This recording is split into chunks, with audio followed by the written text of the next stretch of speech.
আমি আপনাদেরকে পরামর্শ দিই, যদি কেউ টেনশন ফ্রি লাইফ লিড করতে চান, এখন আমাদের এই পরিবার, সমাজ, অর্থনীতি, ব্যক্তি জীবন, রাষ্ট্রীয় জীবন একটা টেনশন না, একটা চাপ, মানসিক চাপ, টেনশন, উদ্বিগ্নতা সব জায়গায় না। টেনশন ফ্রি লাইফ লিড করতে চাইলে বেশি বেশি দরুদ পড়তে হয়। কি করতে হয়?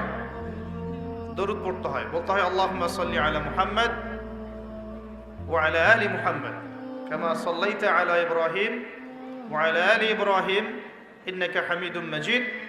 এরপরে পরের অংশটুকু যেটা আপনারা নামাজে পড়েন, এই নামাজে যেটা পড়েন এটা হলো দরুদে ইব্রাহিম। কি নাম? দরুদে ইব্রাহিম। এখন কেন দরুদে ইব্রাহিম সেটা আমি একটু পরে ব্যাখ্যা করছি। এই দরুদটা সবচেয়ে সেরা দরুদ। এই দরুদ একবার পড়লেই 10টা নেকি হবে, 10টা গুনাহ মাফ হবে, 10 বার আল্লাহ রহম করবেন, মর্যাদার স্তর 10 গুণ বেড়ে যাবে ইনশাআল্লাহ। এবং সকালে এবং সন্ধ্যায় যে 10 বার করে দরুদ পড়বে, সকালে এবং সন্ধ্যায় কয়বার করে ভাই? তার জন্য বিশেষ একটা ফজিলত আছে, বলে দেব।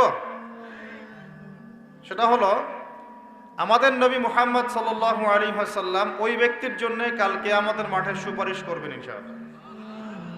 তো নবীর সুপারিশ যে পাবে সে জান্নাতে যাবে না জাহান্নামে যাবে? জান্নাতে যাওয়ার একটা সহজ রাস্তা বলে দিলাম। নবীর সুন্নত অনুযায়ী জীবন যাপন করবেন, এটা তো অবশ্যই করবেন, এবং সকাল সন্ধ্যায় 10 বার করে দরুদ পাঠ করবেন। পারা যাবে ইনশাআল্লাহ?